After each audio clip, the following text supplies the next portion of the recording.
KTSM. Live from the KTSM AM 690 studios, it's Talk El Paso with Andrew J. Polk. Be a part of the show by calling 915-544-KTSM, 915-544-5876, or comment online on our stream at facebook.com/Talk El Paso. It's 4 p.m. Mountain Time, and that means it's time to talk El Paso with Andrew J. Polk.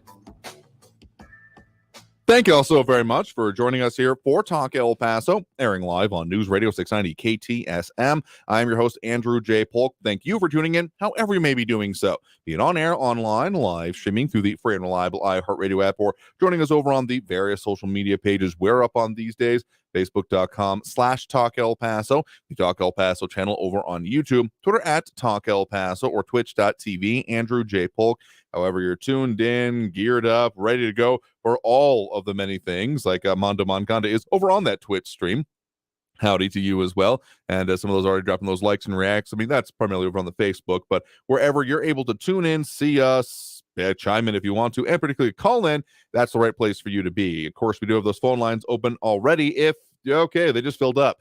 We're on a quick one because, that's about par for this week. I'm just going to put it that way. But we are going to continue to have those phone lines open throughout the show. So if you want to squeeze in a little bit later, again, as the hint always goes, when one call ends, a line becomes available. Yeah, I know that's kind of like when Doug closes a door, opens a window kind of thing, but it's just true in this case. So keep that number handy, 915-544-5876, 915-544-KTSM. It's been quite the build-up this week, as we also have Eric von Holstein-Rathlow wishing good afternoon to America. Yeah, I mean, we have some people from across the country tune in ever so often to this program. So, yeah, I don't think you're shooting too high with that one. But in any case, a lot to talk about today, including Title 42, the end of it, and what has or maybe hasn't happened as a result. We got some of the initial numbers in of both what was seen kind of yesterday as like a crescendo moment is concluding to look increasingly like of a reaching a bit of a fever pitch, and then, well, what's going on today? So we also have Flaco Jimenez with it doesn't show up on the screen where I can put it up, unfortunately. I think it's a Bitmoji if I've got that right, but appreciate you saying hello there as well. But in any case, delving into what we know so far, what the numbers do show, and like in custody, and even what our news partners at KFOX 14 and other local and regional officials are saying about this. And also, of course, some of those very important factors coming in from across the country, the ruling over in, I believe it was Florida. But, of course, we'll be taking the phone calls here real quick. So just kind of want to set the table, because this has been the firm expectation after it was, okay, I may have missed that one before yesterday, but that the actual order was going to Title 42 and all of the pandemic-related orders ending at midnight Eastern time, effectively, and therefore about 10 p.m. our time, led to yesterday not being totally a moment of, okay, is everything going to come after this or the surge happening? But let's just say, as we also have Austin Medford going to greetings to Talk El Paso listeners, contributors, and Trump bashers, and hello to me and hello to you as well. Absolutely. So some of the numbers, including Border Patrol in our area reporting about 1,800 were apprehended, as well as Bernadette Bandicole chiming in. Happy Friday to you as well. About 1,800 were apprehended in the local area in this sector as of the last day of Title 42. That's according to Mayor Oscar Leeser specifically.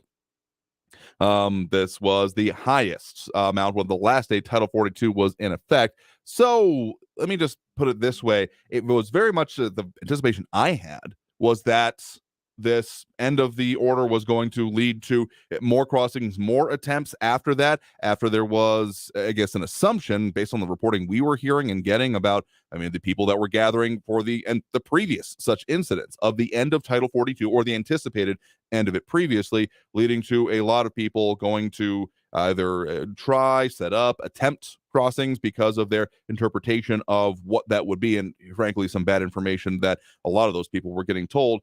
But as much as we've talked about information propaganda, basically, particularly from the cartels and things like that, it seems that there may have been an opposite effect. At the end of Title 42, sure, certainly happened, but that the penalties of the administration's new programs, the First safe country, I think, is the pithiest way I can think to put it.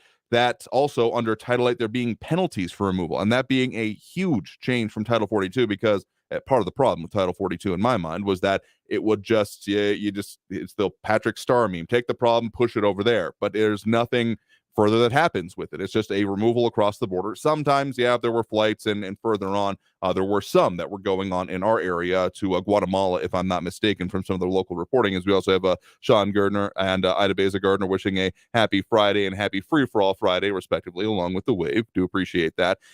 But it seems that some of the penalties that come along with the, again, reversion to Title 8 and CBP1 app, that level of information, I mean, one of the biggest changes from Title 42 to Title 8, besides there being more time involved with the process, and that's part of what I'll mention with the whole Florida decision by a federal judge coming out on this, but that's in Title 8 removals, there is an encumbrance. There is a penalty of sorts, as opposed to just a removal. There is an increasing amount of time for which any entry into the country will be considered illegal, and therefore nothing can be done, entered, applied for, etc. So it's not just a removal, it's a removal with a status attached to it, as opposed to under Title 42, which again was part of the problem with that whole thing, because I mean, I was hearing from people that I know and have interacted with in federal service, and particularly law enforcement, CBP associated in our area, that they would sometimes become familiar with individuals who have been attempting multiple crossings. So this being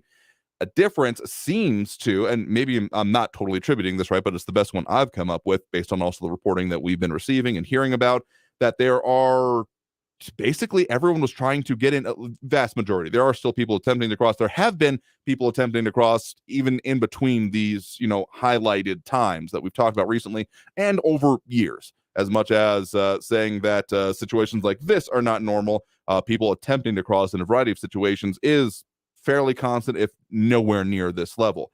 So most of the reporting we were seeing and getting in is that, including from some other news outlets in town, including some that were stationed both on the U.S. and Mexico side of things, that basically it was that 10 p.m., that end of Title 42, that the bulk of people were attempting to get in before, because of the, basically was being talked about, the new restrictions that were going to come in after that, coming from the administration. Now, I have long said that it seems like we were locked in regardless of what it is, but I've been known to be wrong before. Now, other comments coming in, including Eric von Holstein-Rathlow saying they were loading buses under the cover of darkness. Only independent news sources were on scene. There has been more reporting on that, I will say, including from our news partners at KFox 14, talking about buses continue transporting migrants at U.S.-Mexico border in El Paso. So, yeah, busing and things like that still going on. And there were still other removals going on today, but nowhere near the thousands that were being talked about after the end of Title 42 and in the anticipation of it.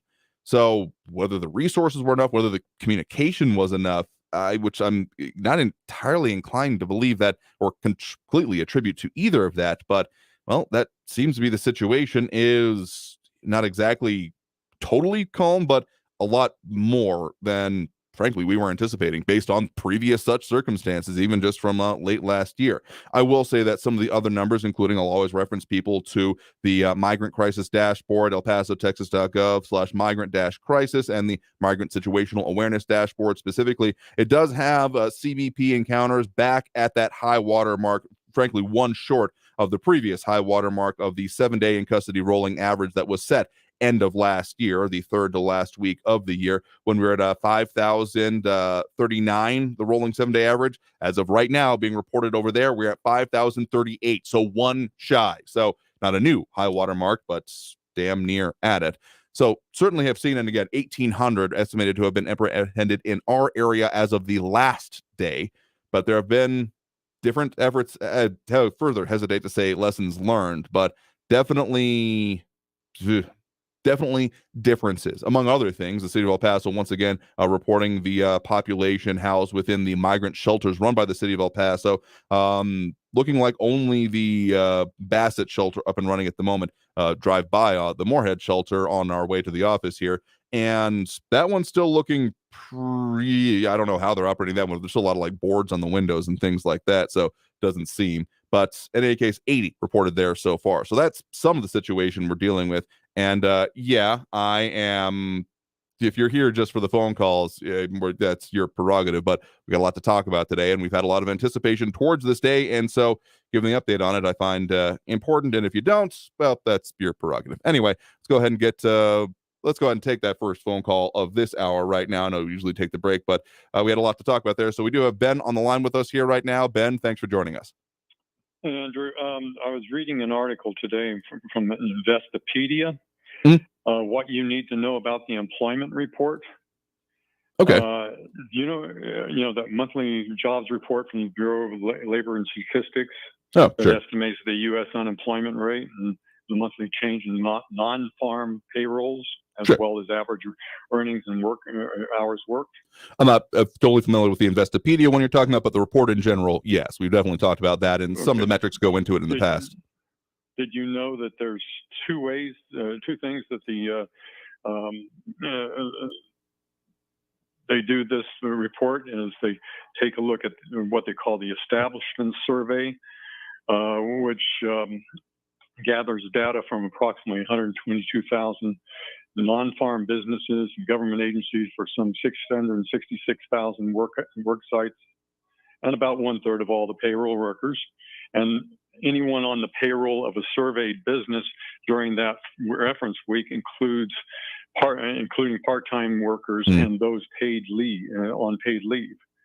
Okay.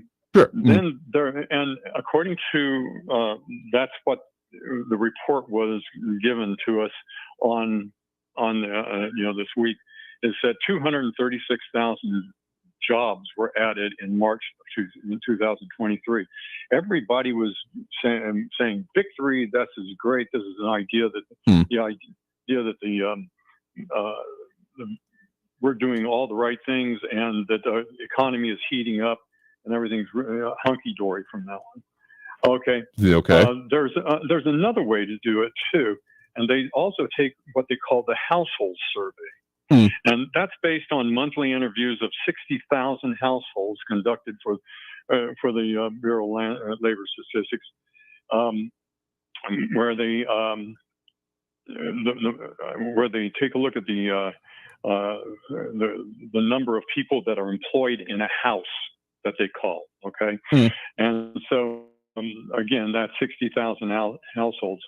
And according to the BLS, Bureau of Labor Statistics, that was 3.5%.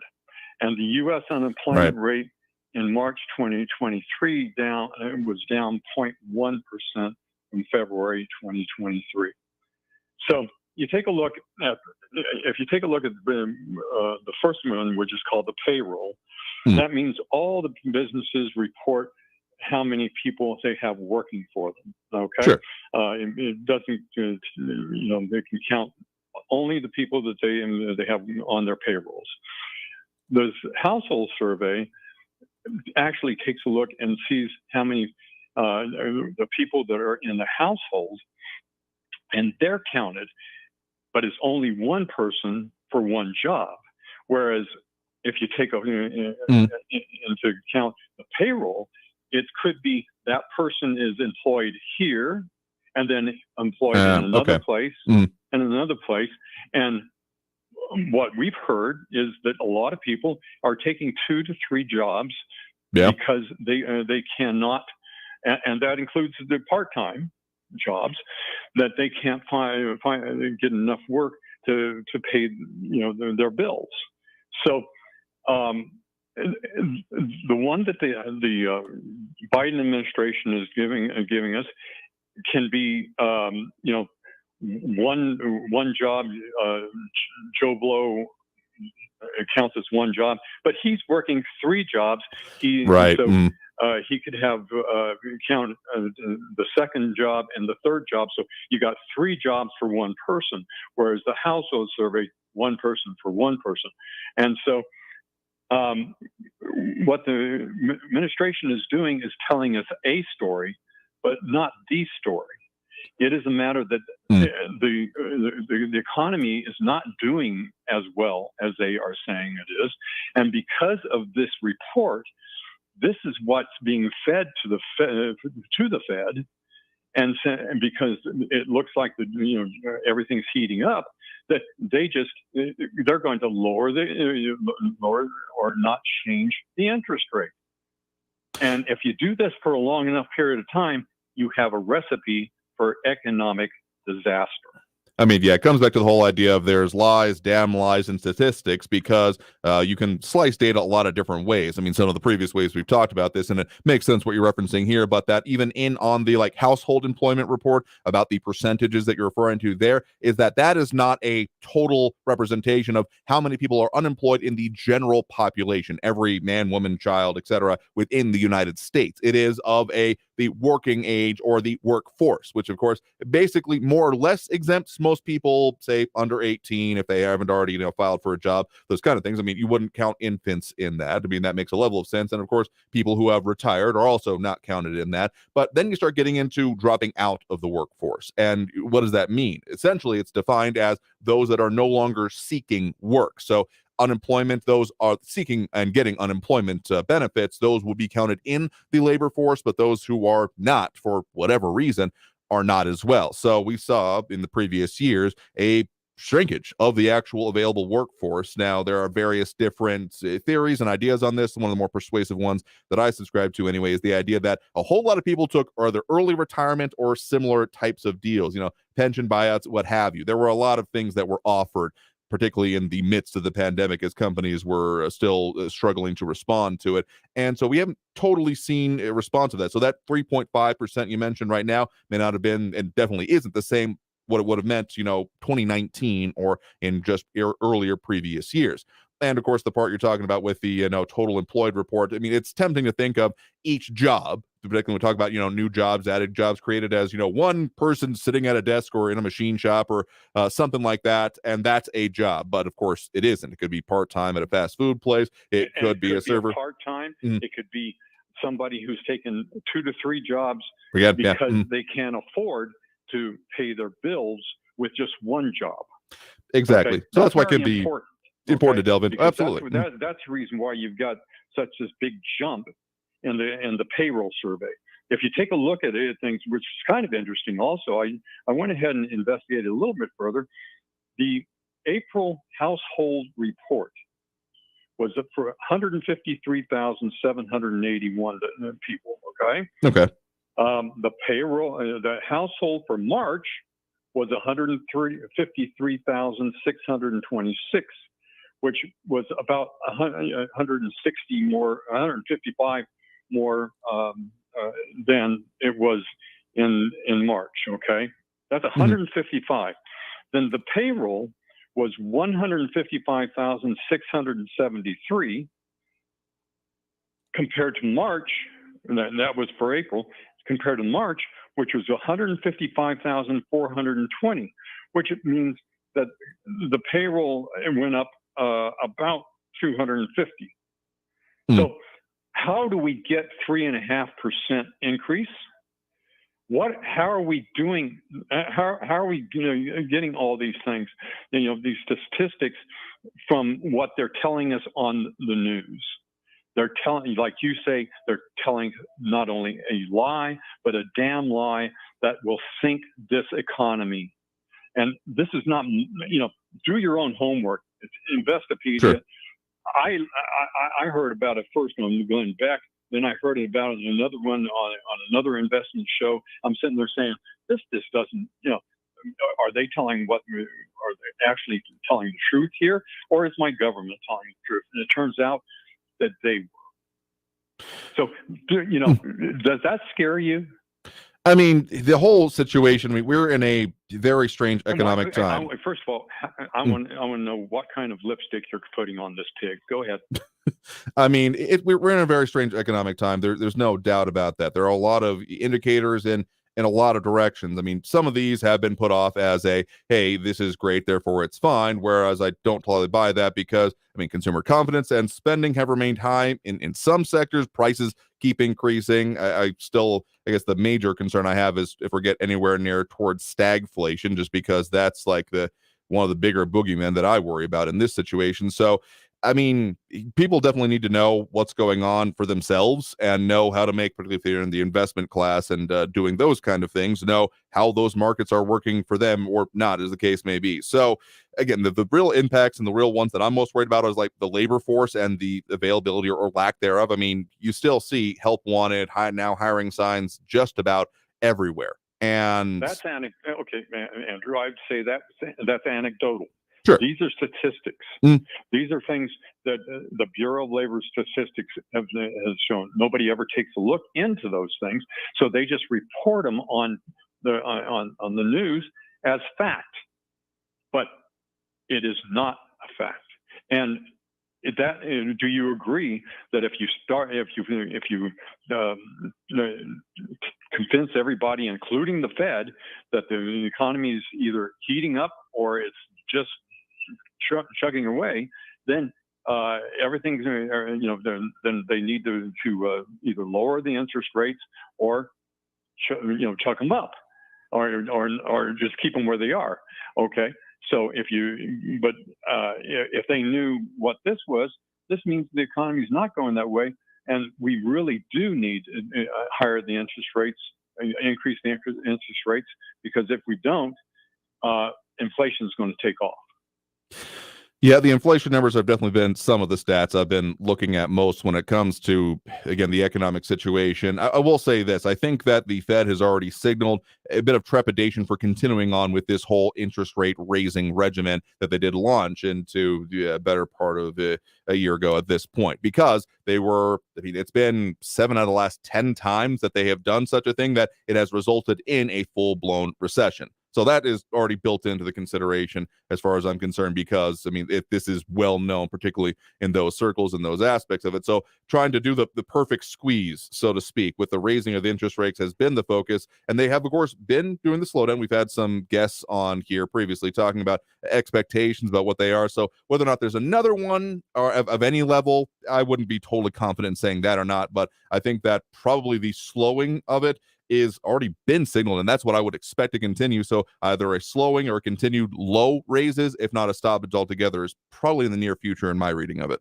One last thing. Do you know what the interest rates were raised to during the first part of Reagan's term? Bit before my time there, I'll be honest with you. Okay, it's up to 19-20%. Okay, that's what it took to take down the inflation rate that was coming at us after Jimmy Carter and everything. They had to raise the interest rates all the way to 19-20%. We're at 5% or 5.5% or whatever it is, and we've got a bigger problem. We have a bigger debt. All these things are pointing towards a problem that they're just putting a lipstick on a pig. They're telling you, and they're telling us and the people a story, but not the story. And that is very, very dangerous. Well, I mean, do you agree with that? I mean, I agree. It's definitely something worthy of being concerned about, because as much as it may seem apocryphal for a lot of people about, okay, what is raising 0.25%, 5%, what do all these things mean? But again, if handled incorrectly, like I just said, it can lead directly to a recession. So, I mean, there's also an idea of, garbage in, garbage out when it comes to your formula. So if they're not operating on good information and it's not coming out and being portrayed correctly to them, that can have issues. I mean, we saw similar type of things when we got into like the subprime mortgage crisis and issues like that, where it was saying, oh, no, it's all fine, when the true underpinnings of it were leading to disaster at that point. So it's not even, you don't even have to go back to the Reagan administration to find similar type of situations where the responses were not appropriate to what was actually going on. We need stiffer medicine. If we're going to get inflation down, they have to raise those interest rates, just like they did back in the Reagan era. If you don't do it, we're going. The economy still is going to tank. I hope somebody out there will. I mean, do your own homework. Sure. I'm not an economist, but I take a look at these things, and I'm taking a look at all the statistics, and things don't make sense if you take a look at what the government is telling you. and what the media is telling. Fair enough. Well, again, certainly encourage people to do their homework, particularly if they got investments or money in the account. So we'll certainly encourage that. Stay well, stay safe. God bless you. Have a good weekend, and let's go, Brandon. And please, somebody out there, tell me how I'm wrong. Yeah, fair enough. Put the call out there. So do appreciate it. You have a good one there as well. Thank you. All right, and with that, well, we're well off to a start on this show here. We got to catch up with some of those breaks. So this will be a double one, but we'll be back right after the top of the hour, the bottom of the hour news, rather, already. So if you want to get on that line, don't forget that number to do so is 915-544-5876, 915-544-KTSM. Back after this break. Getting back on track with News Radio 690 KTSM. Stay tuned.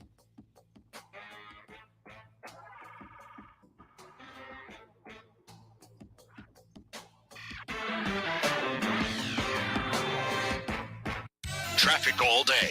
News Radio 690.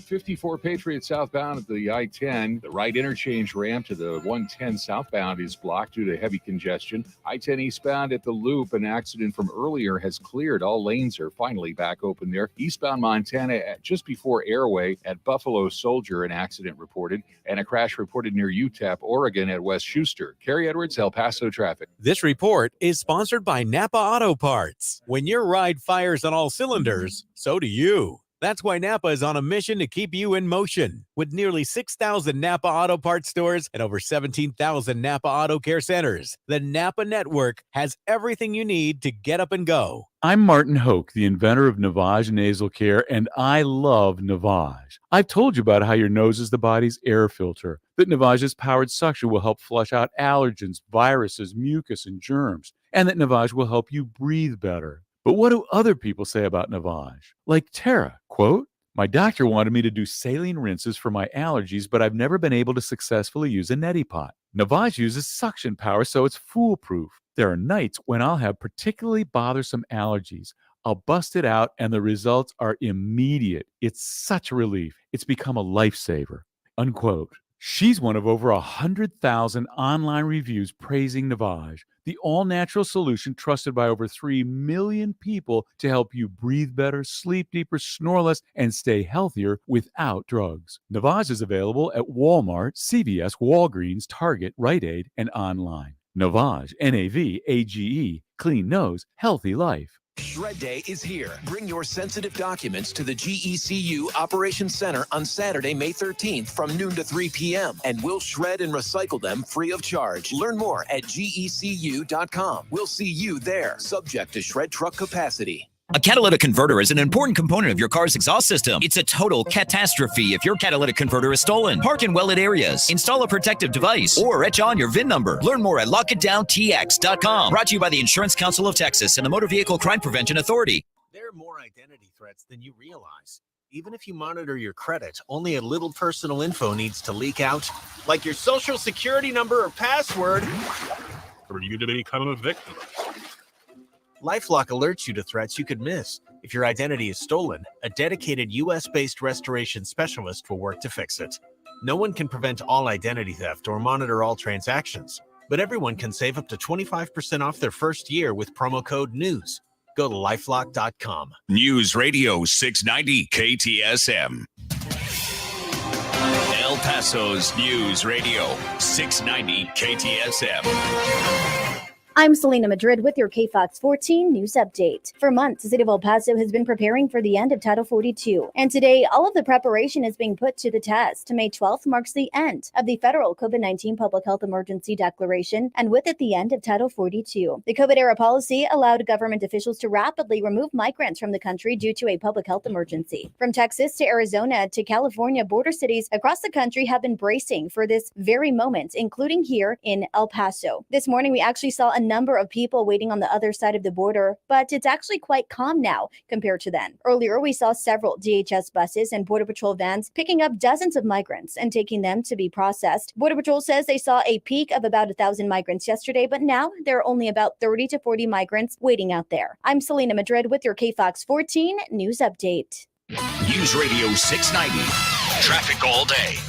54 Patriot southbound at the I-10. The right interchange ramp to the 110 southbound is blocked due to heavy congestion. I-10 eastbound at the loop, an accident from earlier has cleared. All lanes are finally back open there. Eastbound Montana, just before Airway at Buffalo Soldier, an accident reported, and a crash reported near UTEP, Oregon at West Schuster. Kerry Edwards, El Paso traffic. From the KFOX 14 Severe Weather Center, I'm Chief Meteorologist Brad Montgomery. Lows tonight a little milder in the 50s and 60s as we see an increase in moisture and humidity starts to go up. That's part of that pattern change that's going to bring storm chances back to the forecast this weekend. 30% chance of showers and storms Saturday, windy midday, high around 80 degrees. We'll see a 20% chance of showers and thunderstorms with breezy conditions Sunday, high around 78. From the KFOX 14 Severe Weather Center, I'm Chief Meteorologist Brad Montgomery. This report is sponsored by Napa Auto Parts. When your ride fires on all cylinders, so do you. That's why Napa is on a mission to keep you in motion. With nearly 6,000 Napa Auto Parts stores and over 17,000 Napa Auto Care centers, the Napa network has everything you need to get up and go. Paid for by government.com. Did you hear? A recent stash of $5 gold Liberty coins from the 1800s has been found. These gorgeous gold coins are as bright and shiny as the day they were struck in the late 1800s, and less than 100 of these gold coins are available. Coin experts are calling this gold find an incredible opportunity. Call 1-800-888-7618, and you're guaranteed a $5 gold Liberty coin minted by the U.S. Mint in the 1800s, but with extremely limited availability. You must call now. These gold Liberty coins from the 1800s are still in uncirculated condition. That's history you can hold in your hand. To learn more, call 1-800-888-7618. Call now and you'll receive a free American Coin Collector's bonus package, a $40 value, free with every order. Call 1-800-888-7618 now to secure your $5 gold Liberty coins dated from the 1800s before they sell out. That's 1-800-888-7618. For the local issues and discussion you won't get anywhere else, turn to Talk El Paso, weekdays at 4 right here on News Radio 690 KTSM, brought to you in part by the El Paso Community Foundation. Sound off on what matters to you, Monday through Friday, 4 to 6 p.m., and let's talk El Paso. Finding a great hire can be a challenge. That's why there's Indeed. Their powerful hiring platform makes it easy to attract, interview, and hire candidates. Visit Indeed.com/credit and get $75 toward your first sponsored job. Terms and conditions apply. This report is sponsored by Indeed.com. 180 over 111, and I had a stroke. I couldn't speak or walk. This is high blood pressure. Get back on your plan. Go to loweryourhbp.org. Brought to you by the American Stroke Association, American Medical Association, and the Ad Council. News Radio 690 KTSM El Paso. Live from the KTSM AM 690 studios, it's Talk El Paso with Andrew J. Polk. To be a part of the show, call 915-544-KTSM or follow on Facebook at facebook.com/Talk El Paso. Now here's your host, Andrew J. Polk. Thank you all so very much for joining us here for Talk El Paso, airing live on News Radio 690 KTSM. I'm your host, Andrew J. Polk. Thank you for tuning in, however you may be doing so, be it on air, online, live streaming through the free and reliable iHeartRadio app, or joining us over on the various social media pages we're up on these days, Facebook, YouTube, Twitter, and Twitch, either under Talk El Paso or Andrew J. Polk. A lot of comments coming in there, including Edgar Ortiz letting us know he's on board. Austin Redford, John Brazelton, and more. John Brazelton on the money market, his note back in those days. Again, well, before I was investing or even around, money market accounts back in the early 80s was 14%.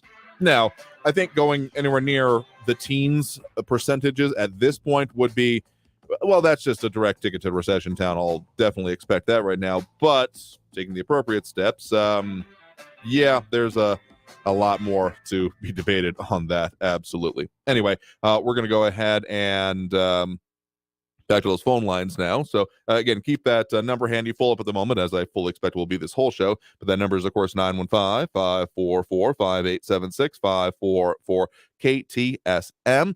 And, well, let's just get straight back to the calls here right now. We do have Eric on the east side with us right now. Eric, thanks for joining us. Yeah, we have a delusional den pretending he knows something the economists at the Federal Reserve and Fed chair don't know. Of course, you encourage his delusions and idiocy instead of talking to him like he's an adult and explaining to him how he's wrong. The Federal Reserve is not being fed garbage as you suggested, while encouraging Ben with your intellectual participation trophies. You hand. So you keep bringing us in the comment here. I'd usually let you go on for a bit, but here's the thing we're doing right now, you and I, this thing you're bringing up. You're saying that we're bad and wrong without actually bringing up the reasons why, besides saying, oh, well, they're smart, this appeal to authority thing that you're doing. So if we're going to have a discussion here, you'll notice the difference what Ben and I were doing is that we were talking about issues and not just trading insults. So if you want to talk about the issue, what is your different perspective? Where do you feel he was wrong without using any kind of label on him? I dare you to. Yeah, I already just explained that. The Federal Reserve is not being fed garbage, but that's not what I wanted to talk about. Sure. That was just, a little preface. But, I know in general, well, let me just skip to, I know you're going to start clutching pearls instead of discussing the substance. So let me just get into the misinformation you were promoting when I made a call a few days ago. Mm-hmm. You went out of your way to misinform your listeners to defend the racist conservative who was found guilty in the court of law of intentionally killing a veteran who is peacefully and lawfully protesting against white supremacy. Murder in Texas means to intentionally kill a human being, which this conservative was found guilty of by a jury of his peers. And here are 3 specific examples from that call of you recklessly misinforming your listeners in that regard. Firstly, I had literally just told you he had been sentenced to 25 years in prison that day of the call. You blindly denied that, saying, no, I didn't. If you're going to try to quote me, at least actually quote me what you said, because I knew this was going to come up again. You said that Governor Abbott had put forth this idea of him being pardoned even before the sentencing happened. And all I said was that, well, he brought this up after the conviction came down, which comes before the sentencing. So if you're going to try to bring receipts, make sure they're actually for the same store that you're trying to bring them to here. But please continue. Yeah. And I quote, you said, sure, he hasn't been sentenced yet. That's a quote. And the impetus of that statement he hasn't been was to sentenced defend yet? Greg Abbott's terrorism-causing proclamation that he will pardon this intentional killing, initiate the pardon process, and expedite the pardon process. The fact that there's a board of pardons that the governor himself appoints is irrelevant to the fact that Greg Abbott officially initiated the pardon process, is officially expediting the process, and said he would pardon. This is bone-chilling to those who lawfully exercise their Second Amendment right and who oppose white supremacy. Okay, you claim to be a gun owner in some cases, so you have also said that you are not actually a long arm owner. So there may be some positioning that is lost on you here. I did review the video you sent me, by the way, though trying to give me homework during the show is never going to work out. You sent it to me and said, 10, 20, maybe half an hour before the program on there saying, hey, review this, try to do it in between the breaks if you can. That's not how this works. If we're going to review something, we're going to do it fully and without a time crunch on it. So having reviewed it, it is in line with the videos that I do believe I saw back at the time in 2020. So the way we're talking about the victim in this case, the person that was shot, was carrying the rifle, and again, not slung on the back, not in a parade carry, it's often over the shoulder kind of thing, but in a position that is known as low ready. Now, some of you'll note the first minute that you sent me, it doesn't actually show. It shows it goes through a lot of the position of the people, the position of the vehicles, but notably in those descriptions, it does not represent the position of the gun of either person, frankly, or the position that they were holding them into. So, yeah, if you're going to say that this conclusively proves your point here, the full context is all I'm going to say to you there. But also saying that this is going to be terrorism causing for the governor, saying that he's going to pursue a pardon on this person, getting real damn close to where you have accused me and others of supporting terrorism. If you disagree with us, that's fine. You're entitled to do so, but you go straight to, again, you're practically doing this appeal to authority, the worst thing that you can imagine and label us as, because, I'm just saying, if everyone that disagrees with you is Hitler, maybe you're not actually engaging with the points that they're talking about, but rather just going to how much, because we don't honestly disagree on that much. The Second Amendment is certainly important to me, and the ability to keep and bear arms. If you can't actually carry, do you actually have the right to bear and carry arms? The answer I would give is simply no. But also the way that it is done, is this an appropriate pardon in this case? obviously Greg Abbott has a political point that he wants to make with this when it comes to, stand your ground, castle doctrine, open carry in the state of Texas. Is that necessarily the right way to apply it to a specific case? I wouldn't necessarily agree with that here, but this is the kind of discussion we can get into when we talk about the issues. Am I getting through with this at all to you about even just the way we do these discussions? That video that I showed you, I had informed you that he had ran a red light and drove into the protesters. You claimed that he approached them. That's you spinning. Okay, and you say he drove into protesters. Did he hit protesters? Because that's going to sound like a little bit of spinning there as well. Did he hit protesters? He ran a red light and drove into the protest. So and he then, didn't hit on protesters. Top of that, I had No, we're going to do this. If you're going to try to actually answer me a question, did he hit any protesters, yes or no? I don't know that specific part of the case, but he ran a red light and drove Of course into you the don't. protest. Of course you don't. He drove in. Because you don't actually care about the issue of it. You have found a point. You're throwing the arrow and then painting the target around it, my dude, because you're always going to be accurate. Your arguments will be right. But here's the thing. Of all the times you have made various claims about me, about my quotes, and then tried to bring them up here without providing the, again, critical context of it, because I could say, in answer to questions of which I think that you should disagree, you just said no. Because, I guarantee that's a direct quote from you. You said no. If it wasn't to the thing we were actually talking about, does it matter? No, is the other simple answer there for it. So if you don't actually care about these issues, you just want to find any ammunition you can to tear down and describe the worst labels that you can come up with anyone else here, that's trolling. Whether you are intending to just get people angry or not is kind of irrelevant to it, because you're not actually discussing it. I don't know what you actually stand for, what you actually want to see happen or have done, because everything that you put forth here, and I'm willing to say that is not even hyperbole, because we've had, I've got one example I can think of where we were actually discussing things when we were talking about Proposition K and some of the issues going into it. We were discussing the items, we were discussing the part of it, and you'll notice we actually talked there, you and I, back and forth without us having to do any of these interruptions, because we were talking about it and we came to separate conclusions, apparently, that you then ascribed completely awful things to me about here, but that's so much water off a duck's back. But if you don't actually talk about the issues, that's going to not be an actual discussion. Does that make any sense to you at any level whatsoever? I addressed your very specific point. You went out of your way to describe his driving into the protest as they approached it. And on top of that, yeah, because that's aggressive language.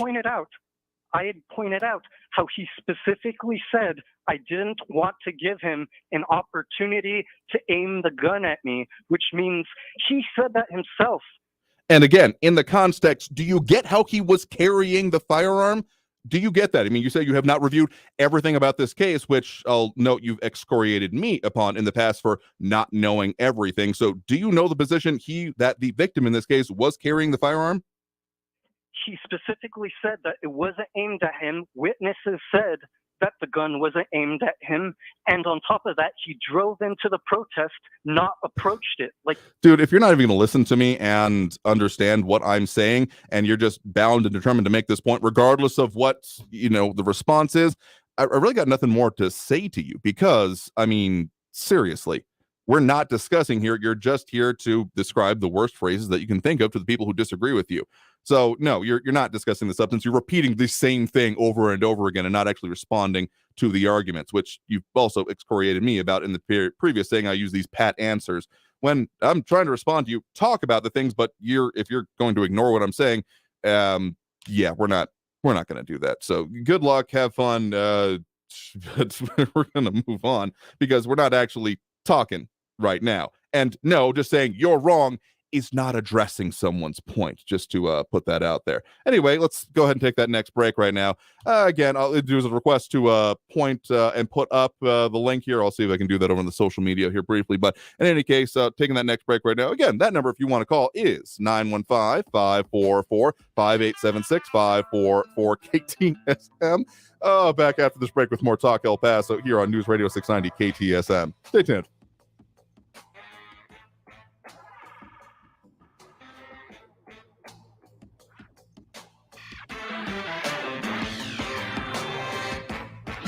Traffic all day.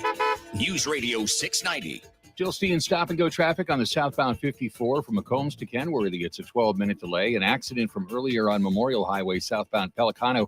That's been moved to the right shoulder. All lanes are back open. Eastbound on Montwood before Joe Battle at Zaragoza. Heavy congestion is slowing traffic. And you've got slow traffic with 5-minute delays southbound on Zaragoza between Edgemere and the Loop. Carrie Edwards, El Paso traffic. This report is sponsored by Staples Stores. Right now during Staples Free Tech Take Back, rewards members get $10 back in Staples Rewards when they recycle their tech. Ends June 3rd. Limit 1 reward per month. Exclusions apply. Visit staples.com/recycling for details. Cut the cord on your old tech and recycle it at Staples.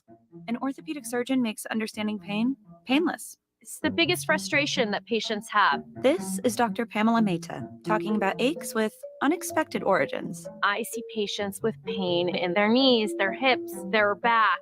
Oftentimes, the pain is actually coming from their feet. Bet they aren't expecting to hear that. Those patients are super surprised. They can't believe that the pain in their knee isn't coming from actually inside the knee. But if you think about it, the feet are the base to your whole body. That's why she suggests personally fit arch supports. Emphasis on the personal fit. If you get something basing it just on your shoe size, it isn't going to fit you properly. And if it doesn't fit well, it probably won't work well. Go get arch supports fitted to you. It's as easy as going into a Good Feet store. You heard the doctor. Try Good Feet for yourself with a free fitting and test walk. Learn more at goodfeet.com. Airway Boulevard at I-10. If you're hiring, it can feel like you're trying to find a needle in a haystack. You can hope the right person comes along, or you can just use ZipRecruiter. And now you can try it for free at ZipRecruiter.com/radio. In fact, ZipRecruiter has helped a lot of business owners find their needle in a haystack, like Marco, president of operations at Telly Tires and Auto Centers. Because Telly Tires has grown a lot in the last few years, Marco needed to hire everyone from a receptionist to a store manager to a head mechanic. ZipRecruiter helps me find all the right people, even the most difficult jobs to fill. ZipRecruiter helps me keep my business running. Take it from Marco and millions of other businesses who've used ZipRecruiter. ZipRecruiter can help you find the needle in the haystack.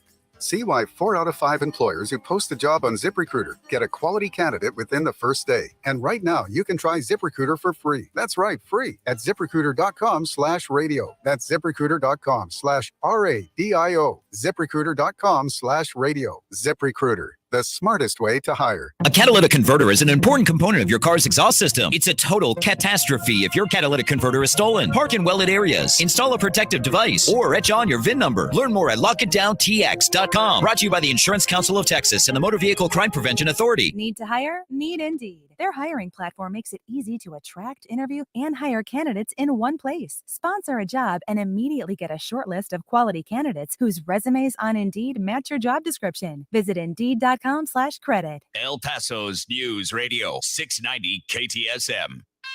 Live from the KTSM AM 690 studios, it's Talk El Paso with Andrew J. Polk. To be a part of the show, call 915-544-KTSM or follow on Facebook at facebook.com/Talk El Paso. Now here's your host, Andrew J. Polk.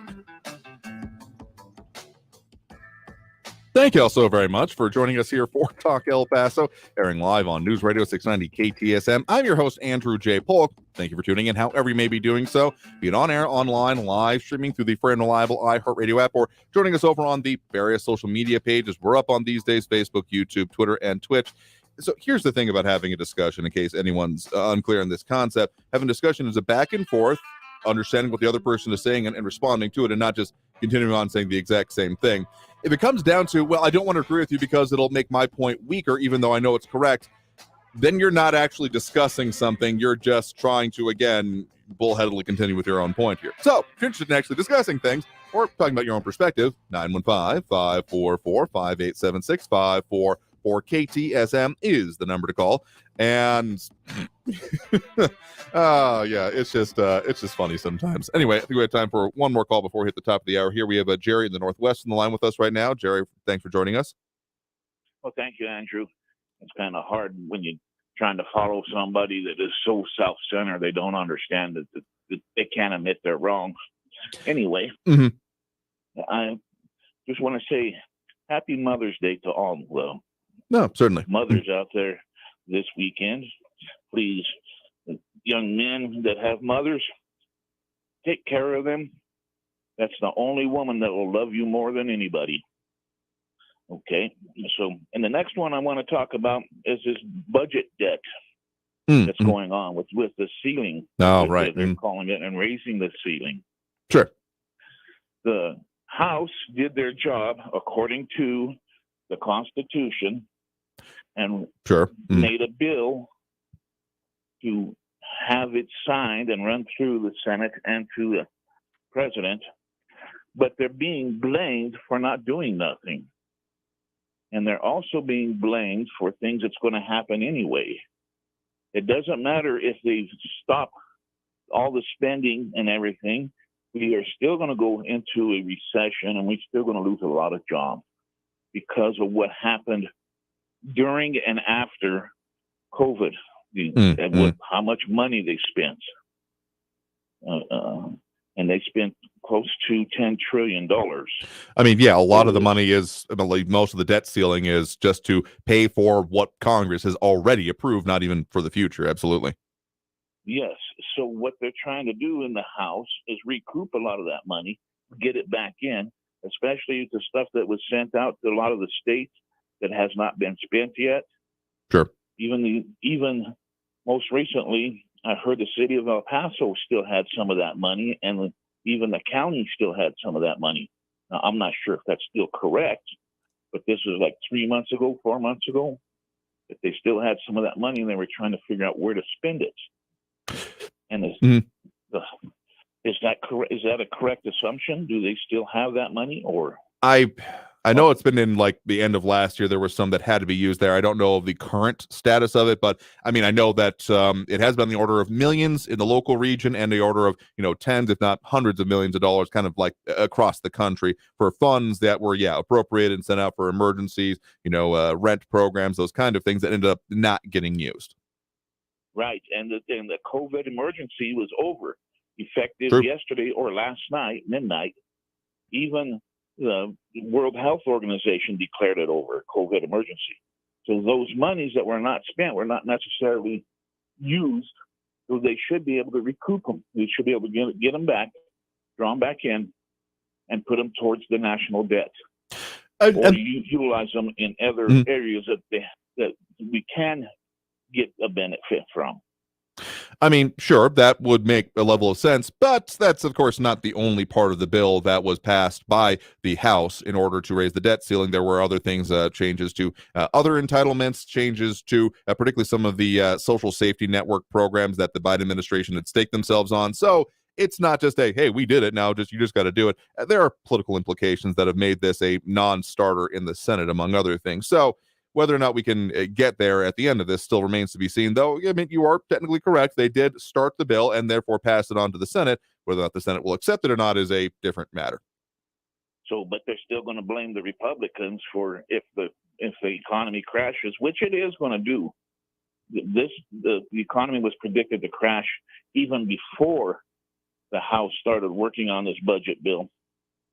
And also, during the last 2 months, people were predicting it was going to crash.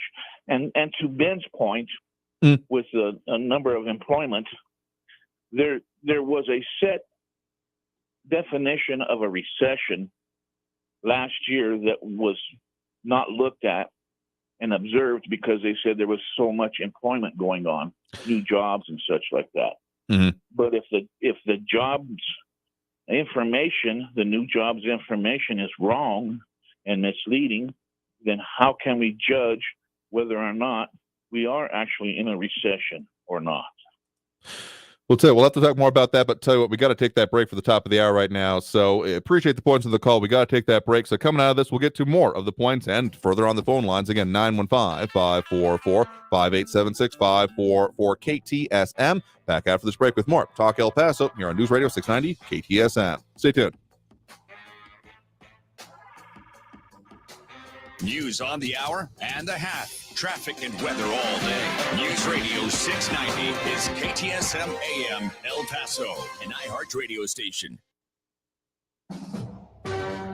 NBC News Radio, I'm Brian Shook. The White House says the claims that border authorities are allowing or encouraging a mass release of migrants at the U.S.-Mexico border is categorically false.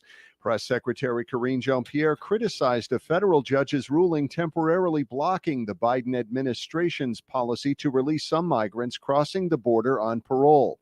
She said Republicans are trying to go against what the president is doing. So that's what we've been seeing from Republican officials over and over again for the past several months. Instead of trying to deal with an issue or talking to the federal government how to deal with an issue maybe in their state or in their city, they don't do that. A confirmed tornado touchdown in eastern Nebraska tonight. National Weather Service says it was located in Lindsay, about 40 miles northwest of Columbus.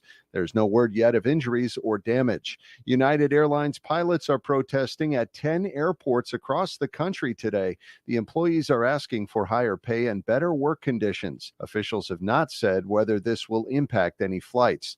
There's a significant risk the U.S. could default on its debt within the first 2 weeks of June without a debt ceiling increase. Lisa Taylor has more. That's what the Congressional Budget Office said in a new report today. The agency, however, noted the date when the U.S. would run out of cash remains uncertain. It said it's possible the Treasury Department can finance government operations through July if available cash and extraordinary borrowing measures can last through June 15th.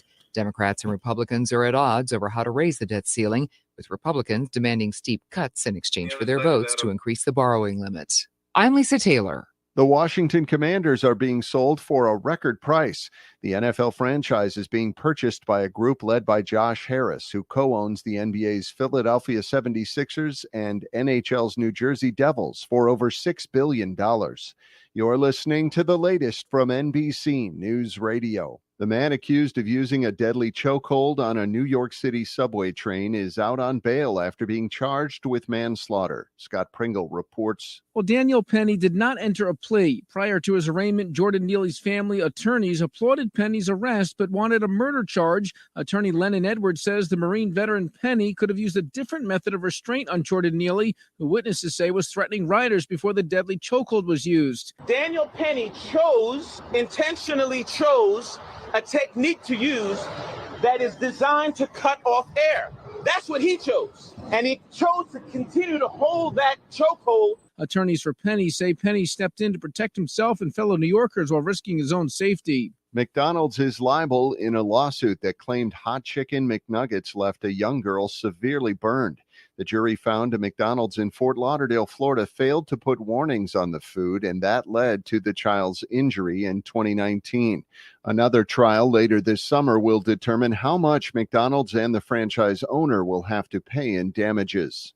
Today is National Limerick Day, a simple 5-line poem where the first, second, and fifth lines rhyme. Hickory Dickory Dock is one. There once was a man from Nantucket is one too, although we won't continue with that one. The Irish get credit for limericks, but it turns out they're really British, dating back to the 18th century to a guy named Edward Lear. It said he just liked the name of the Irish town Limerick. That's how it gets its name. It said there are 3 different types of limericks. Ones you tell when women are present, ones you tell when they're not, and ones you can tell clergy. I'm Bree Tennis. A congresswoman from Washington, D.C. wants marijuana plants to be featured in the U.S. Botanic Garden.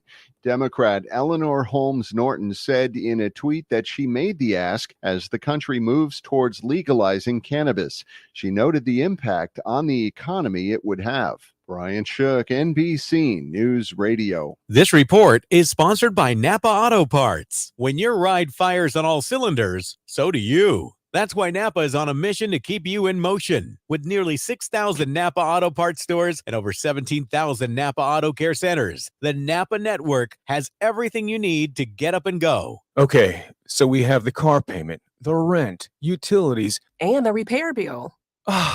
What should we do?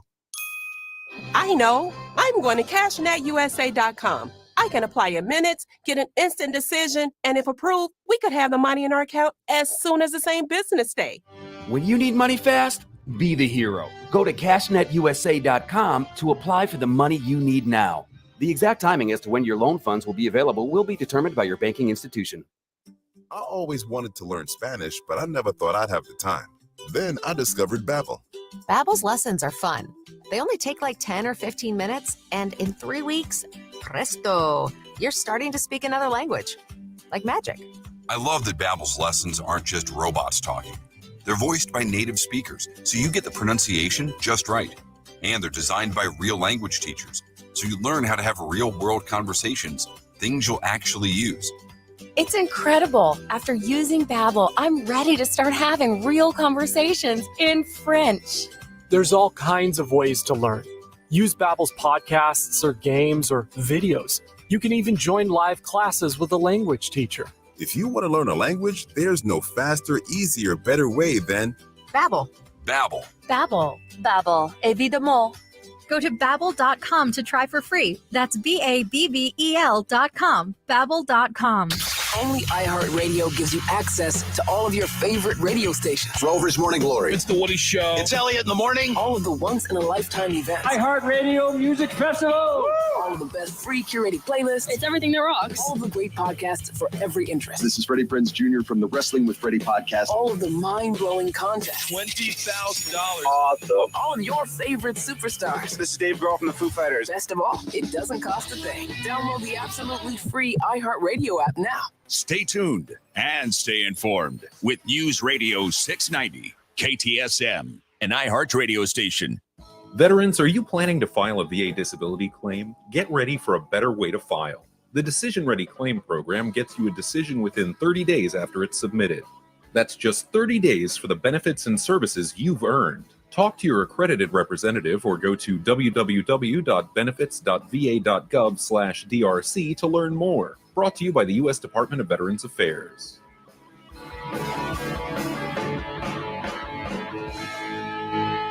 News Radio 690 KTSM.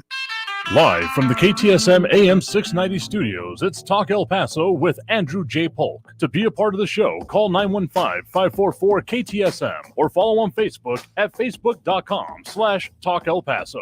Now here's your host, Andrew J. Polk.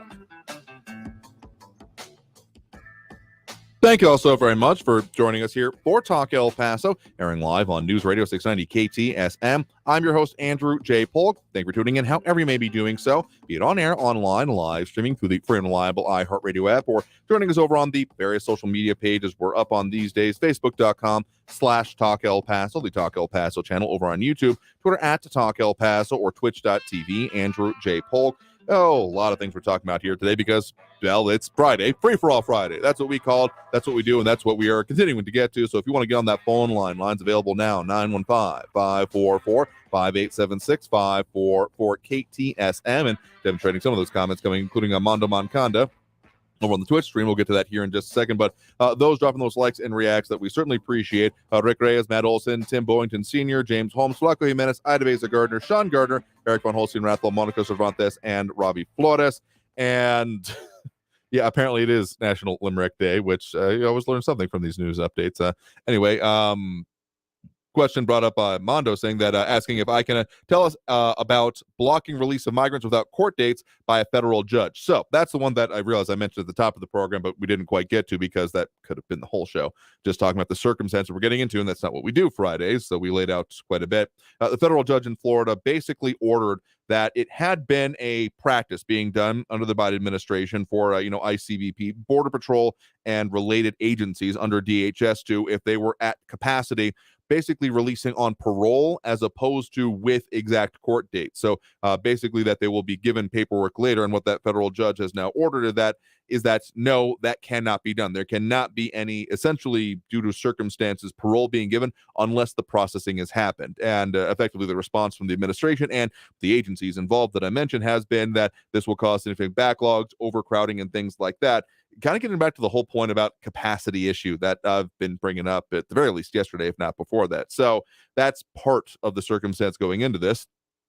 On the other back end, not as immediately impacting with this, there is other lawsuits, or at least filings that have been rumored that I've been hearing about onto the administration's policies by even immigration and border security advocates and advocacy organizations. So I don't think that that's done by any means, but I mean, anytime we start getting into border issues in general, yeah, we get pretty quickly into cases. Anyway, again, if you want to get on that phone line, that number to do so is 915-544-5876, 544-KTSM. We do have Raul in the Northeastern line with us here right now. Raul, thanks for joining us. Well, hey, Andrew. Well, you and I and your dad, we're all big fans of history, world history, U.S. history, and of course, El Paso history. And as you know, we had a historic week this week, okay?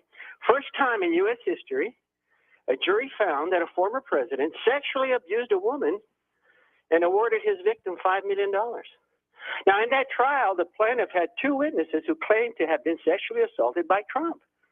And in that trial, Trump introduced as evidence was the infamous audio recording of him bragging about how he uncontrollably and serially grabs women by the meow. Now, 20 other women claimed that Trump had sexually assaulted them. And he said he was going to sue them for defamation, but never did. And he didn't even show up for the Carroll trial to testify on his own behalf and to confront his accuser, who he lied and said he had never met. Now, Andrew, I was in my early 30s when I married for the first time, and I dated many women starting in high school. And after I got divorced and after many years of marriage, internet dating sites had been invented. So I dated many more women for the 3 years that I was single. And I wasn't rich like Trump, having a private jet and a helicopter or a penthouse, in Manhattan. But I never forced myself onto women or was accused by one of doing so because I'm not a pig. I respect women, having had a good mother, a little sister, and educated by the Sisters of Loretto. So this adjudicated pig and serial sexual assaulter is who most Republicans want for their president. Now Trump doubled down during his interview, in the town hall interview he had the other day, on the comments he made on the Access Hollywood video, insisting that it is a known fact for millions of years that wealthy and the famous men can have their way with women. That's what he said. Now about that interview, moving on to something else. New York Times, talking about what they found in that interview. Here's a headline: Trump's second-term goal, shattering the norms he didn't already break. Trump has made it clearer than ever this week that on issues like Ukraine, the economy, and the rule of law, that his return to office would lead to sharp departures from core American values. Now, these are values that Republicans used to stand by, but they seem to have abandoned them for Trump. Anything goes now because he's the guy. Now he suggested that the United States should default on its debts for the first time in history because he's not president right now. So that's a crazy thing to do. He declined to commit support for Ukraine in defending itself from the Russian invasion. And he vowed to end the Ukrainian war within 24 hours of becoming president of the United States. Well, I remember when he claimed that he was going to build a wall and Mexico was going to pay for it and we were going to replace Obamacare with Trump care. So he promises all kinds of stuff, but he doesn't deliver. And then he dangled pardons for most of the Capitol rioters convicted of crimes. And he refused to say whether he would abide by the results of the next presidential election. So this is the guy that the Republicans want for president. It is unbelievable to me, Andrew. I've been following politics since high school days.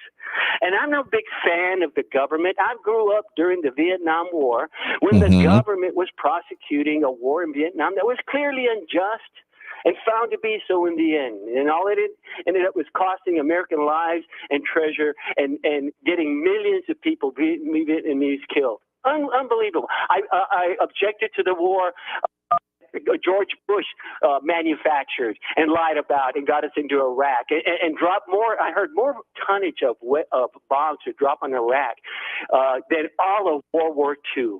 Poor folks. Can you imagine that? It's unimaginable, the things that this government has done. So I can understand why people would be cynical about the government. I understand it completely.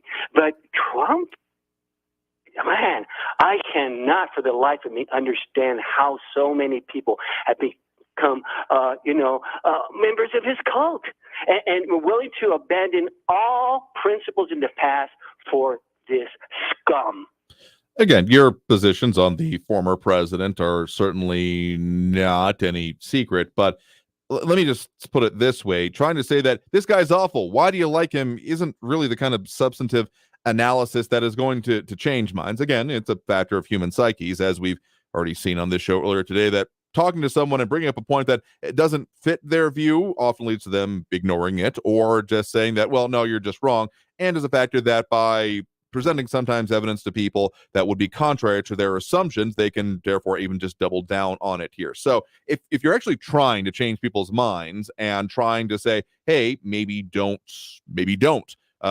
this certainly isn't the avenue to go about it, because I mean, I think the part that you continue to misunderstand going again with these tactics that, again, I keep going back to Dukakis, getting him out of it just by being a goofy dude, is not going to work in this case. So if you don't like the former president, that's your prerogative. I'm certainly not going to and have no inclination to force you to do so. But by just seeking to, lambaste his supporters saying, well, he's so awful, why do you like him? But not like actually caring about that answer. Part of it is part of the problem here. I mean, I wouldn't put the entirety of the results of the 2016 elections on the basket of deplorables comment, but it kind of goes closer to it, doesn't it?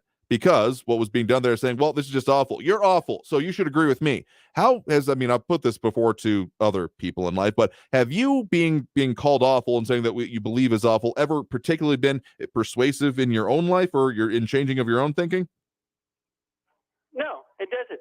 I present the facts, Andrew. I gave you a recitation of what happened this week in the world of politics, of American politics. Now, how your listeners, especially the Trumpers, take it. See, I know that they don't listen to this for the most part. They're in a bubble. They're in the right-wing bubble. They're listening to this station, and they used to listen to Fox. Of course, now they're listening to OAN or Newsmax or somebody else, but they don't hear. For the most part, they don't want to hear it. And if they heard it, they're just going to dismiss it. It's fake news. He told them to not believe anything that doesn't come out of his mouth. And they bought into it. So if they want to be that way, that's fine. My issue was Trump. And yes, I got issues with people who support him. I don't understand them for the life of me. Well, let me just say and suggest, as we often do here, actually like talking with people, getting their perspective on it is a better way to do it. And part of the reason we go about this show the way it is, I know that there's at least one other person very angry in the comments that has finally crossed some of the lines here. That is not getting that people can understand the same facts, the same basis of it, and still come to different conclusions. And it's not going to be by berating them further that it's going to be changed. If you don't understand where someone is coming from, you're never going to understand where they want to be going or how they're going to go about it. So you're certainly entitled to your opinions and to your interpretation of these things, but just to say that, well, he's awful, why don't you agree with me? I mean, you said yourself, no, that's not that persuasive in life.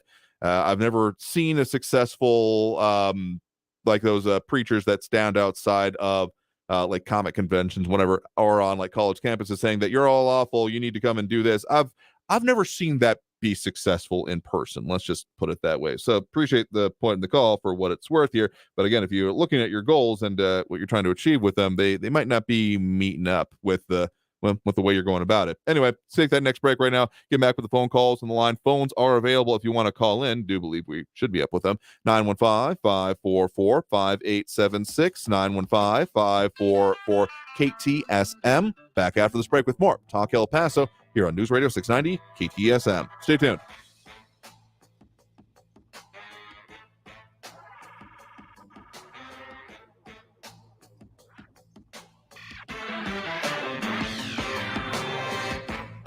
Traffic all day. News Radio 690.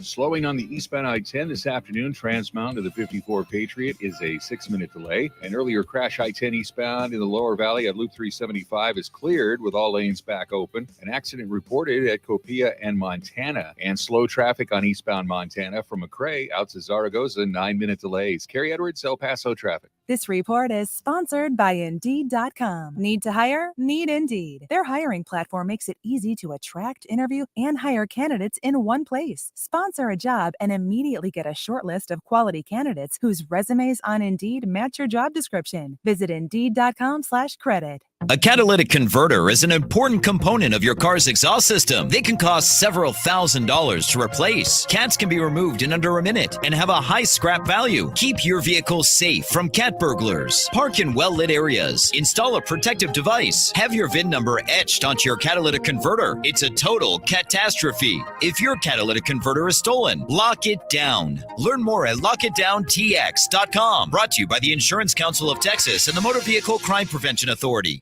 The El Paso Community Foundation supports the causes you feel passionate about here in the borderland, whether it's education, social services, arts and culture, the environment, health, or economic development. The El Paso Community Foundation has been promoting philanthropy and progress in our hometown region for more than 45 years. Make your mark with us. Start a fund today for good, for El Paso, forever. Learn more at epcf.org. That's epcf.org.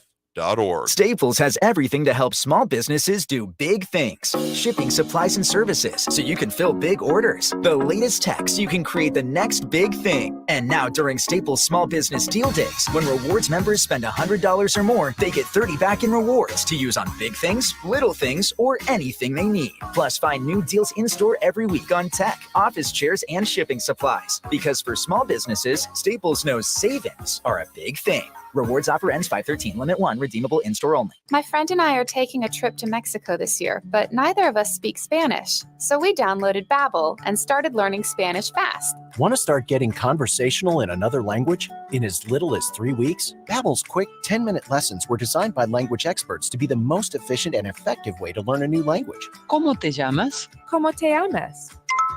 Babbel, language for life. Celebrating 10 million subscriptions sold. Now try Babbel for free at Babbel.com. That's BABBEL.com. Donna from Louisiana. The storm just hit, and we went from donating to the food bank to needing it. Hunger is a story we can end. End it at feedingamerica.org. Brought to you by Feeding America and the Ad Council. News Radio 690 KTSM El Paso. Live from the KTSM AM 690 studios, it's Talk El Paso with Andrew J. Polk. To be a part of the show, call 915-544-KTSM or follow on Facebook at facebook.com/Talk El Paso. Now here's your host, Andrew J. Polk.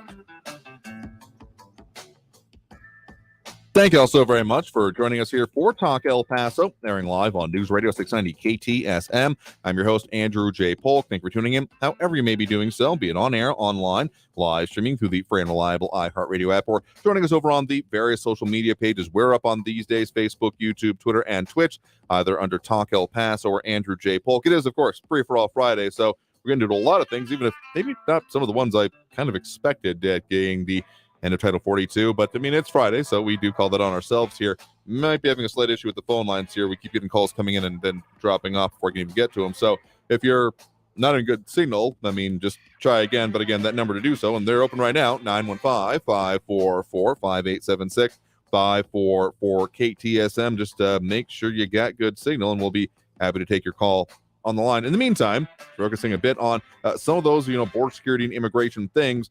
The kind of headline is that with all the anticipation to the end of Title 42, it's, at the very least initially right now, I'm hesitant to say we'll totally bear it this way, but it seems to have been kind of a, not with a bang, but with a whimper. I mean, sure, the lead up to the actual end of the policy. I mean, there were reports that I was even reviewing late last night / early this morning, people trying to do last minute crossings in our area and other points along the border. But that 10 to 15,000 seeking to cross after the end of Title 42, even in our area, I'm not sure has borne out. I mean, there were the estimates of the tens of thousands waiting just in Ciudad Juarez, and they certainly didn't cross in mass in this area.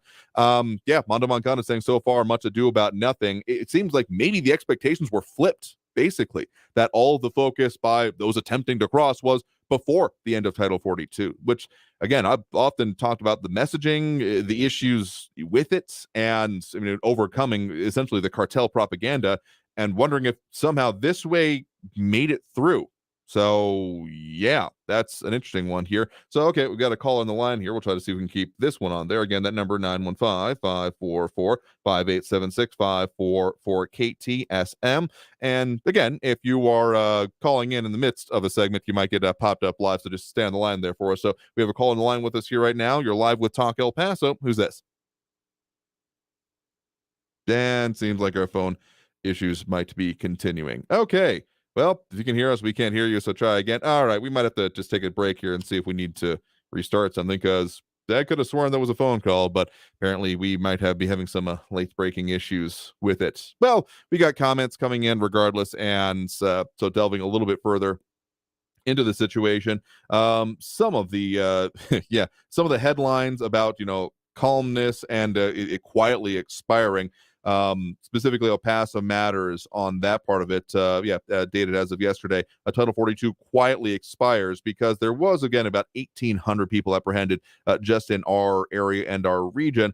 But El Paso Matters, with their article as of late last night, it was a calm, peaceful setting in downtown El Paso on Thursday. Title 42, the immigration policy that for years kept migrants from seeking asylum in the U.S., expired, and noting little to no foot traffic on the bridge, and specifically saying that the expected onslaught of migrants from which local, state, and federal officials were prepared for did not happen in the El Paso Juarez region. So, okay, so I have one more attempt to take a call on the line. If you're on the line here right now, you're live with Talk El Paso. Who's this? Yeah, this is Tom. I'd like to give my comment in. Oh, sure thing, Tom. You're on the line with us right now. What's on your mind? I made it down there last night to Gate 42 Mm-hmm. of the border and was able to see what was going on with regard to them releasing illegals into the country via taxpayer-paid buses. Oh, sure. So I'd like to kind of make a comment on that. Yeah, sure. There definitely was noted, particularly as we got up to that deadline a little bit after, about 10 p.m. our time, was noted that there were a lot of buses, particularly like near the border highway areas. That were you talking about? That's exactly right. Okay. It was in between Yarborough and Zaragoza, probably about halfway point. Okay. And there's something about it I'd like to talk about that was kind of quite startling to see. Okay, Anyway, sure thing. I'll do that when I'm on the air. Yeah, no, we're actually on the air right now because we're having some issues with the phone lines here, so we're up right now. Well, anyway, what was interesting is the only people reporting down there that I could follow were InfoWars and Turning Point USA were the only two people that I know of that are media organizations that are of some prominence that you could at least see on the alternate channels. But not having CNN, not having NBC, CBS, any of the major networks was proof to me that this was really taking place hand in glove between major media and the Biden administration. And then on another channel right now, while your show was going on, I was listening to somebody else play the White House spokesperson. I forget her name. Anyway, she was stating that there is no coordinated efforts of moving the migrants into the country, and I was sitting there watching it, and I have video of it on my phone. And so does Telemundo. They were down there. But it's pretty ridiculous when you have Border Patrol, you have National Guard, you have Texas State Police, and everything was to facilitate people that shouldn't be coming into our country, and just absolutely ridiculous. So that was at least 3 buses that I saw last night. Who knows how many have gone through in the last, let's say, almost 24 hours. That fits more or less, I want to say, I'm trying to find the article from you here from our news partners at KFOX 14 talking about at least 7 that we're seeing.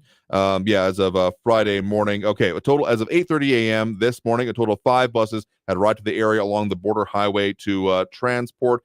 And some were also being escorted into Border Patrol vans, being noted by them as mostly single males. So what has been said in some of the numbers, otherwise not just from our area, is that the apprehensions across all of the border. This being said by Border Patrol Chief Raul Ortiz, that there was 67,000, nearly 68,000 that were apprehended last week, about 9,700 a day. So not quite the 11,000 figure that was being expected daily, but the peak seems to have basically happened is what is being reported on, even if we are still seeing, the aftermath and the immediate part of it, but with those different policies in place for sure. Yeah, but the thing is this, now word's out around the world, come as fast as you can and make your way to the border as fast as you can. So this is going to be just a landslide of people trying to hit the lottery by being able to take advantage of this bogus asylum claim. So anyway, there was a gal by the name of Savannah, I think Hernandez, that works with one of your competitors with Turning Point. Mm-hmm. And apparently she had found out that they're giving out 4 or 5 year court dates to these people, like 4 or 5 years out. Like, really? You think they're going to show up to their court date after they've been, let's say, in Nebraska or Minnesota or Wisconsin for 5 years? This is just an outrage. I mean, literally, our country is getting hijacked right in front of our eyes. I mean, yeah. Sorry, go ahead.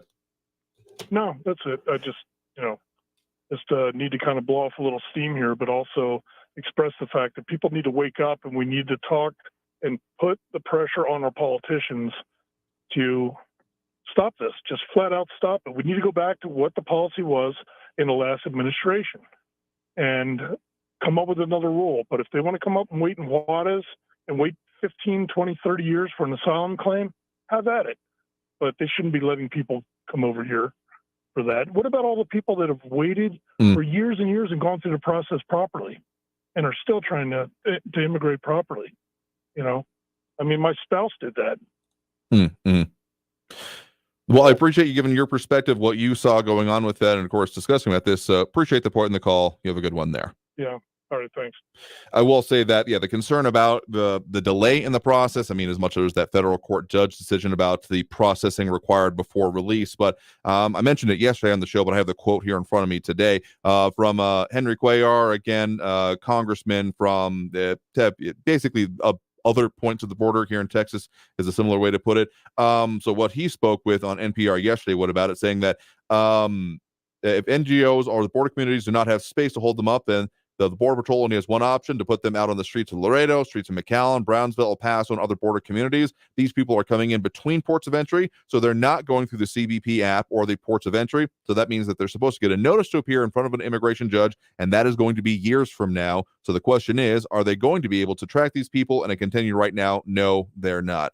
So, I mean, the concern about that and the backlog that we've already seen, I mean, there was, again, the previous statements by Congressman for part of El Paso County, Tony Gonzalez from the Texas 23rd Congressional District, stretching from basically the entire eastern portion of El Paso County to the outskirts of San Antonio, said they shouldn't be sending 1,500 of the federal troops to the border. They should just be sending 1,500 immigration judges, because that's the processing that would be needed and why we're seeing that backlog and this length of cases. So, one comment came in, Buddy Vaya, saying people who give themselves up at the border have done nothing illegal. They should not be referred to as illegal. I mean, that's not the phrasing that I use. I understand a lot of different ways people refer to this. Migrants seems to have been a popular choice of phrase, but there are different methods of entry into the United States. Someone going to a port of entry through the CBP One app, or just presenting themselves. If they are accepted, they're often be getting turned away, both now in this administration and in the previous ones. If they are doing that, that would be legal entry. If they are crossing the border without authorization, even if they are making an asylum case or claim, that is technically illegal entry into the United States. Now, I do disagree with the idea of referring to people as illegals. No person is illegal. They may have committed an illegal act, but that's kind of my perspective on it. So, and other points being brought up there, but yeah, if you disagree with that or not. But anyway, let's take that next break right now. I think we got the phone line situation sorted out. So if you want to get on the line, just make sure you stay there. That number to call is 915-544-5876, 915-544-KTSM. Back after this break with more Talk El Paso here on News Radio 690 KTSM. Stay tuned.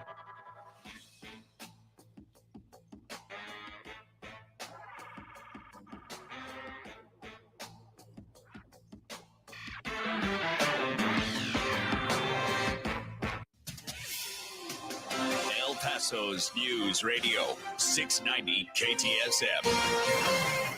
I'm Selena Madrid with your KFOX 14 News Update. For months, the city of El Paso has been preparing for the end of Title 42. And today, all of the preparation is being put to the test. May 12th marks the end of the federal COVID-19 public health emergency declaration, and with it, the end of Title 42. The COVID-era policy allowed government officials to rapidly remove migrants from the country due to a public health emergency. From Texas to Arizona to California, border cities across the country have been bracing for this very moment, including here in El Paso. This morning, we actually saw saw a number of people waiting on the other side of the border, but it's actually quite calm now compared to then. Earlier, we saw several DHS buses and Border Patrol vans picking up dozens of migrants and taking them to be processed. Border Patrol says they saw a peak of about 1,000 migrants yesterday, but now there are only about 30 to 40 migrants waiting out there. I'm Selena Madrid with your KFOX 14 News Update. News Radio 690. Traffic all day.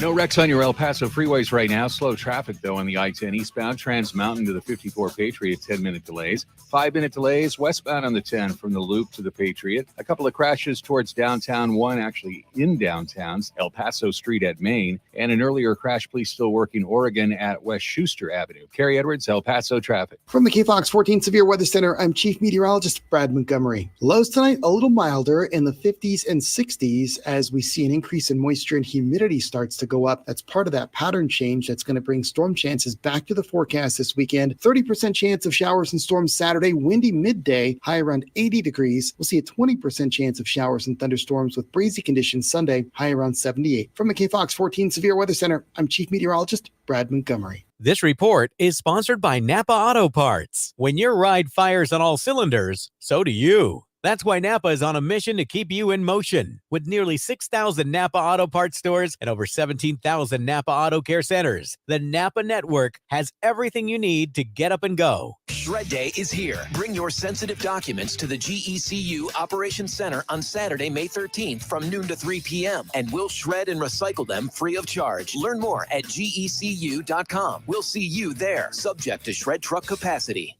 I'm Martin Hoke, the inventor of Navage Nasal Care, and I love Navage. I've told you about how your nose is the body's air filter, that Navage's powered suction will help flush out allergens, viruses, mucus, and germs, and that Navage will help you breathe better. But what do other people say about Navage? Like Ricardo, quote, "This is one of the greatest inventions ever. I know this may sound like I'm exaggerating, but this sucker is amazing.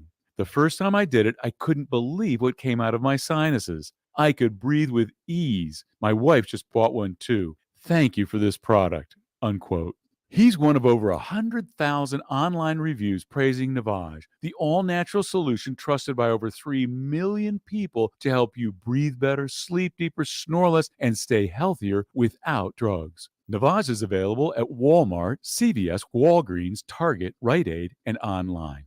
Navage, Navage, clean nose, healthy life. Finding a great hire can be a challenge. That's why there's Indeed. Their powerful hiring platform makes it easy to attract, interview, and hire candidates. Visit Indeed.com/credit and get $75 toward your first sponsored job. Terms and conditions apply. This report is sponsored by Indeed.com. Teens in foster care will love you, even if you don't know the lingo. Dad bod, noun. The result of the occasional donut, always washed down with confidence. Brought to you by the U.S. Department of Health and Human Services, Adopt U.S. Kids, and the Ad Council. Visit adoptuskids.org. El Paso's News Radio 690 KTSM.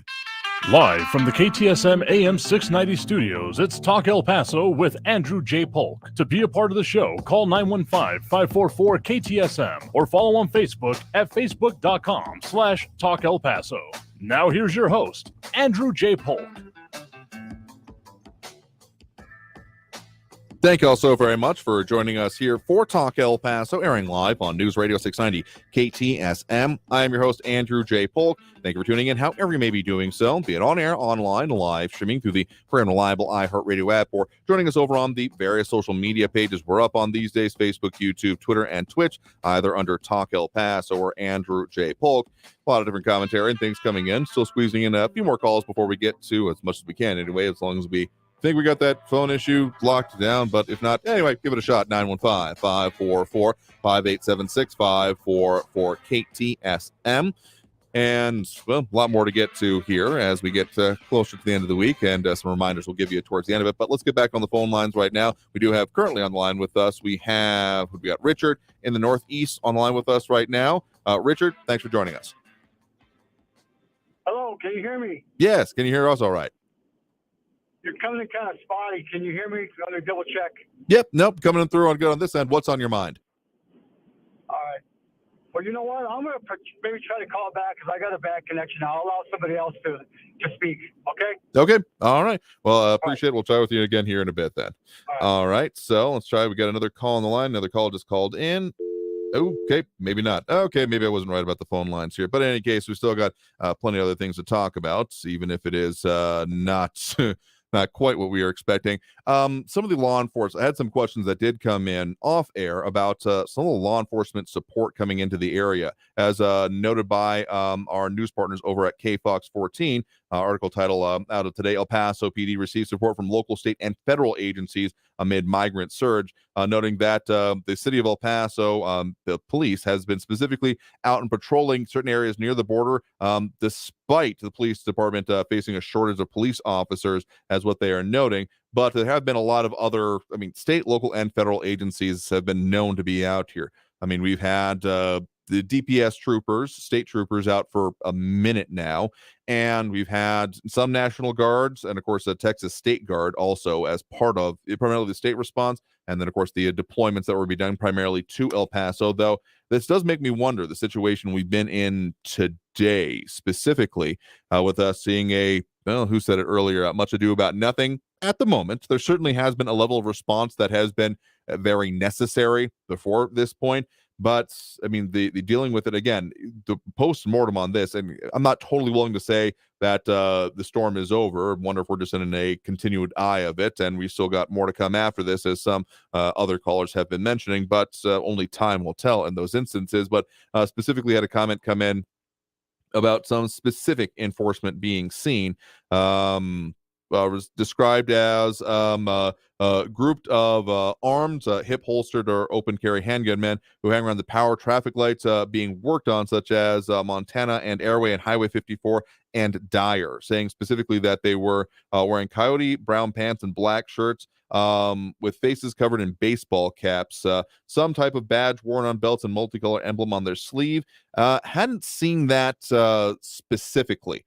But my inclination is to think that that might be not necessarily in the where they're coming from or the areas they're covering, such as, those intersections, but that it might be the Border Tactical Force, because that was one that was being deployed by Governor Greg Abbott as specifically from the Texas Military Department, which is its own weird circumstance that even exists. But Texas continues to be an interesting and different place. So, not sure about those groups, what is being described there by that off-air listener, but it's a possibility, I suppose, that it might be them, but I'm not entirely sure. Other comments coming in online, while again, seeming like the phone lines may have dropped off, which is disappointing for a Friday, that our system ain't working. But we do have Mondo Moncada asking, is it my imagination, or does the El Paso Police Department have a continual shortage of officers? And short answer, yes.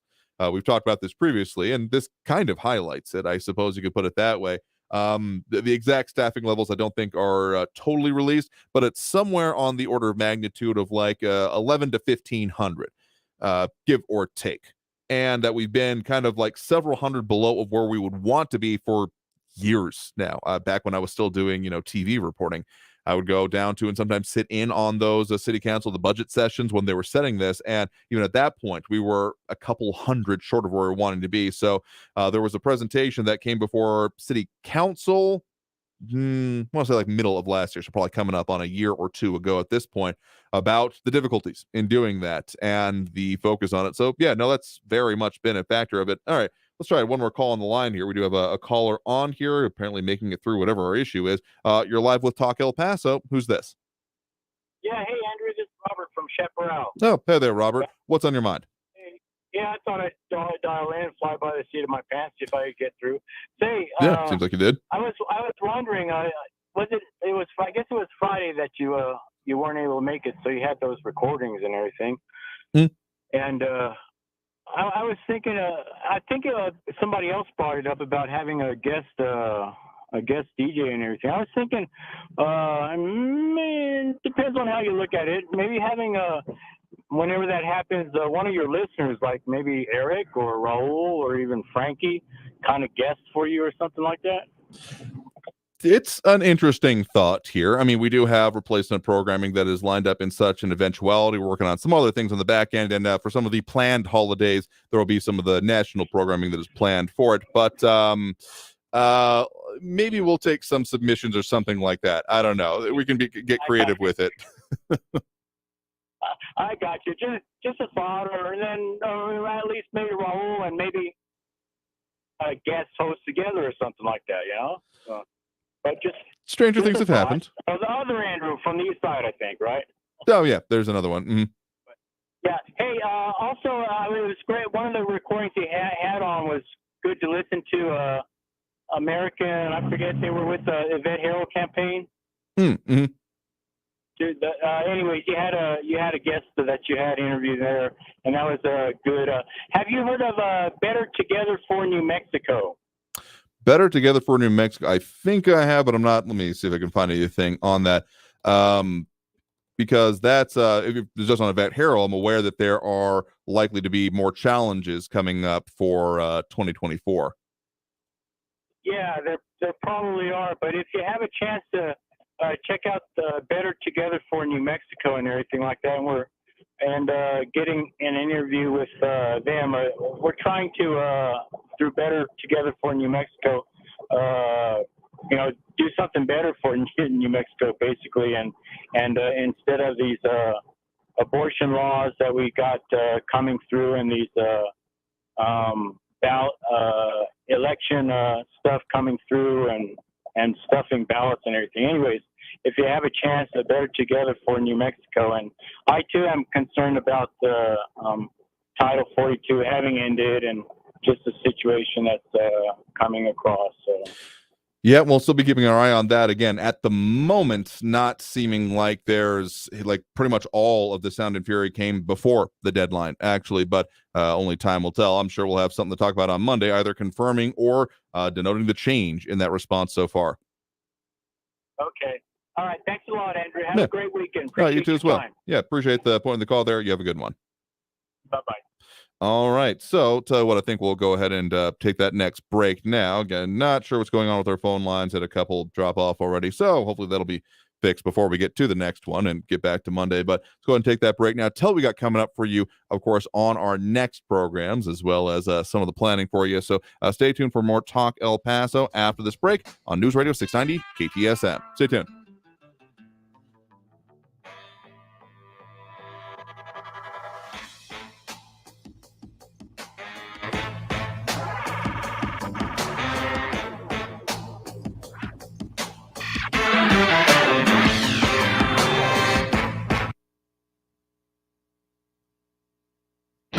Traffic all day. News Radio 690. That slowdown in the I-10 westbound approaching Spaghetti Bowl, it's because of a crash. I-10 westbound at Reynolds exit, that's blocking the exit ramp and causing a backup to Airway. 54 southbound McCombs to the Trans Mountains, a 13-minute delay. I-10 eastbound slowing down Trans Mountain to the Patriot, 5-minute delays. And 5-minute delays westbound on the 10 from the Loop to the Patriot. Kerry Edwards, El Paso traffic. This report is sponsored by Napa Auto Parts. When your ride fires on all cylinders, so do you. That's why Napa is on a mission to keep you in motion. With nearly 6,000 Napa Auto Parts stores and over 17,000 Napa Auto Care centers, the Napa network has everything you need to get up and go. Are your investments going nowhere? Here's a tip that always pays big dividends. Invest in yourself, your talent, your smarts, your skills. Maybe it's time to make that investment and start a career in IT or upskill to boost your current career. At My Computer Career, you can bank on us. We'll help you get the right skills and the right certifications to start or advance your IT career. IT keeps growing, so go with the growth at My Computer Career. The right training, the right timing, the right career. Invest in you at mycomputercareer.edu. Start now. Records, milestones, firsts, lasts, and everything in between. What happened today in sports history on iHeartRadio? What's going on, fellow sports fans? It's Andy West. Let's look back on this day in sports, May 15th. We'll start today way back in 1918, where Washington Senators pitcher Walter Big Train Johnson pitched a Major League Baseball record 18-inning complete game shutout. That's unbelievable, considering most pitchers these days can't go 9 innings. Not only did he pitch 18 innings, but the pitcher he defeated also was still pitching in the 18th, Claude Lefty T. Williams. He just happened to be on the losing end. Oh, and Walter Johnson also helped his cause in the 18th by getting a hit to send the eventual winning run to third base. Staying with baseball and incredible feats, today in 1941, Joe DiMaggio began his record-breaking hitting streak against the White Sox at Yankee Stadium with a single and an RBI. His 56-game hitting streak still stands today and has never really been challenged. The closest in modern-day baseball was Pete Rose in 1978 with 44 games. And let's wish a happy birthday to Emmitt Smith, born today in Pensacola, Florida, 1969. The Pro Football Hall of Famer won the Super Bowl 3 times with the Cowboys and is still the NFL's all-time leading rusher, a number that may be tough to ever reach. Now you know, today in sports history on iHeartRadio. Car crimes are on the rise. Protect yourself and your valuables this holiday season. When you park your car, always lock it down. Never leave keys in your vehicle. Never leave your windows down. Don't leave your valuables in plain sight, or you might return to a terrible sight. Try to park in well-lit areas. And most importantly, always lock it down. Brought to you by the Insurance Council of Texas and the Motor Vehicle Crime Prevention Authority. Learn more at lockitdowntx.com. Adopt US Kids presents What to Expect When You're Expecting a Teenager. Learning the lingo. Today, I'm going to help parents translate teen slang. Now, when a teen says something is on fleek, it's exactly like saying, that's rad. It simply means that something is awesome or cool. Another one is totes. It's exactly like saying, totally, just shorter. As in, I totes love going to the mall with Becca. Another word you might hear is jelly. Jelly is a shorter, better way to say jealous. As in, Chloe, I am like so jelly of your unicorn phone case. You don't have to speak teen to be a perfect parent. Thousands of teens in foster care will think you're, rad just the same. To learn more, visit adoptuskids.org. A public service announcement brought to you by the U.S. Department of Health and Human Services, Adopt U.S. Kids, and the Ad Council.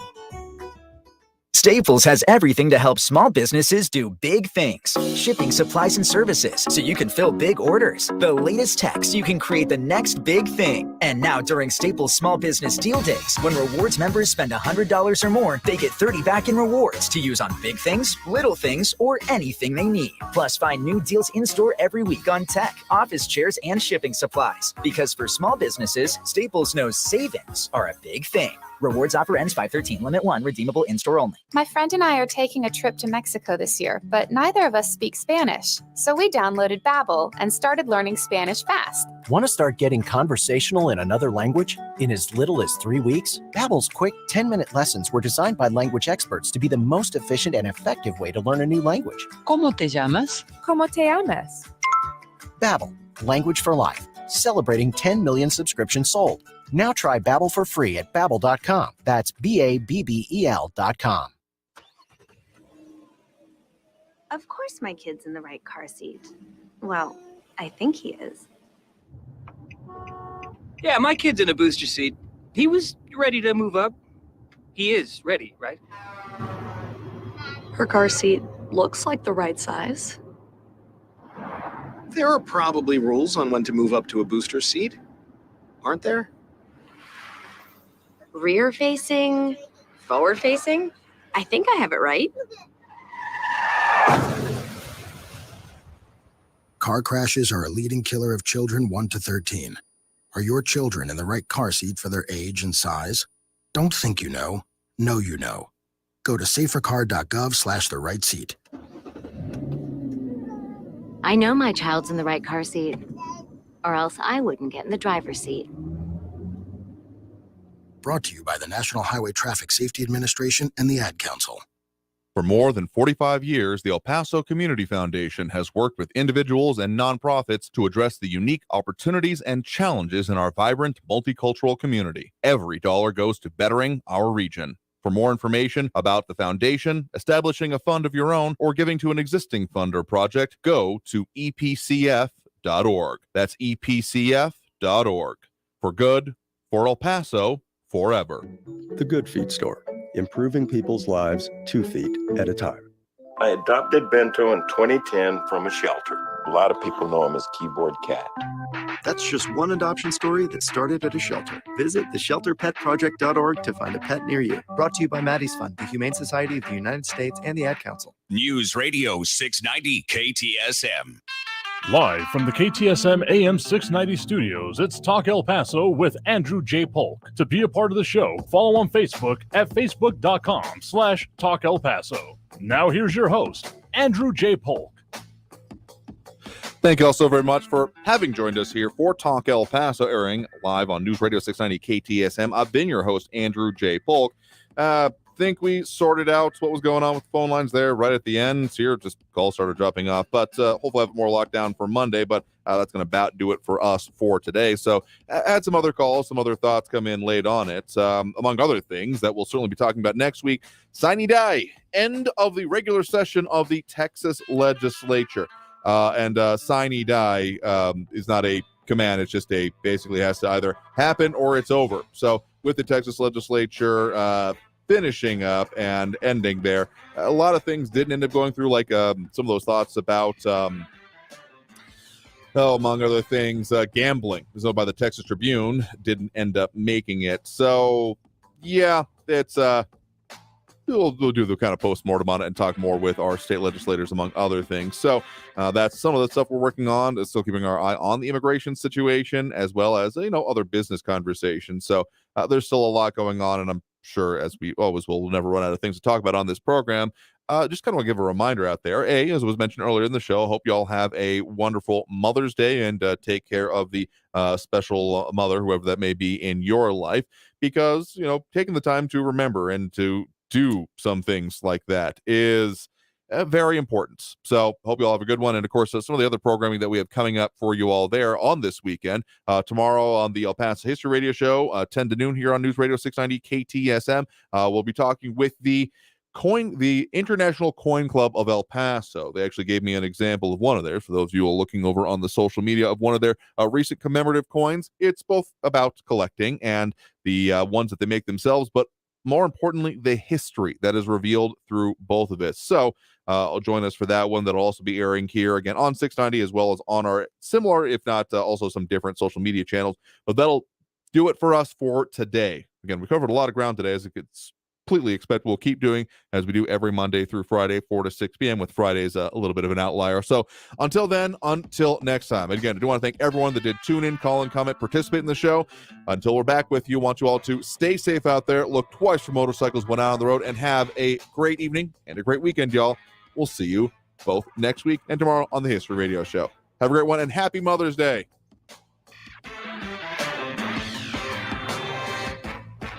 Traffic all day. News Radio 690.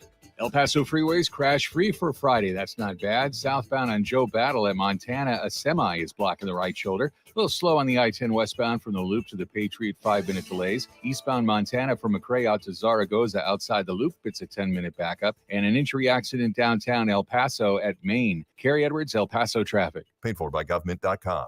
Did you hear? A recent stash of $5 gold Liberty coins from the 1800s has been found. These gorgeous gold coins are as bright and shiny as the day they were struck in the late 1800s, and less than 100 of these gold coins are available. Coin experts are calling this gold find an incredible opportunity. Call 1-800-888-7618, and you're guaranteed a $5 gold Liberty coin minted by the U.S. Mint in the 1800s, but with extremely limited availability. You must call now. These gold Liberty coins from the 1800s are still in uncirculated condition. That's history you can hold in your hand. To learn more, call 1-800-888-7618. Call now and you'll receive a free American Coin Collector's bonus package, a $40 value, free with every order. Call 1-800-888-7618 now to secure your $5 gold Liberty coins dated from the 1800s before they sell out. That's 1-800-888-7618. Portions of the following program were pre-recorded. Want to know what I like best about high school sports? I love watching my son run on the field. I love seeing him smile when he high-fives his teammates. I love seeing his eyes light up when his team scores a goal. I love the fact that since he's been playing high school sports, he's making better decisions. And I love knowing that high school sports have never been safer. Why? because coaches have more information than they've ever had. Training techniques are more sophisticated, and equipment has never been more advanced. Playing high school sports isn't just safe. It's still the best way to give your teenager a healthy head start in life. And that's something I really love. This message about the value of